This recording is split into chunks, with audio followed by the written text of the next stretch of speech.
Hi all. ఇప్పుడు మనము ఒక క్వశ్చన్ చూసుకుందాము. ఐపీఎల్ని ఏ సంవత్సరంలో మొదలుపెట్టారు? ఆప్షన్స్ వచ్చేసి option A 2003, option B 2006, option C వచ్చేసి 2008, ఆప్షన్ డి వచ్చేసి 2005.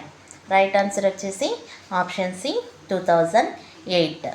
ఇండియన్ ప్రీమియర్ లీగ్ అంటే ఐపీఎల్ను 2008 సంవత్సరంలో మొదలుపెట్టారు. బీసీసీఐ అనేది 2007లో స్థాపించబడిన ఈ లీగ్ యొక్క మొదటి ఎడిషన్ 2008 ఏప్రిల్ 18న ప్రారంభమైంది. ఎప్పుడు ప్రారంభమైంది?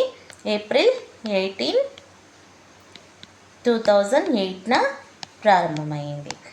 ఐపీఎల్ యొక్క మొదటి ఎడిషన్ 2008లో జరిగింది. దీనిని ఏమంటారు? 2008 ఇండియన్ ప్రీమియర్ లీగ్ అని కూడా అంటారు. 2008లో జరిగింది కాబట్టి దీనిని 2008 ఇండియన్ ప్రీమియర్ లీగ్ అని కూడా అంటారు. స్థాపన వచ్చేసి లీగ్ను స్థాపించిన సంవత్సరం వచ్చేసి 2007. Board of control for cricket in India. BCCI అంటే board of control for cricket in India. మొదటి మ్యాచ్ ఎప్పుడు జరిగింది అని అంటే ఐపీఎల్ తొలి మ్యాచ్ వచ్చేసి ఏప్రిల్ 18, 2008న కోల్కతా నైట్ రైడర్స్ మరియు రాయల్ ఛాలెంజర్స్ బెంగళూరు మధ్య జరిగింది.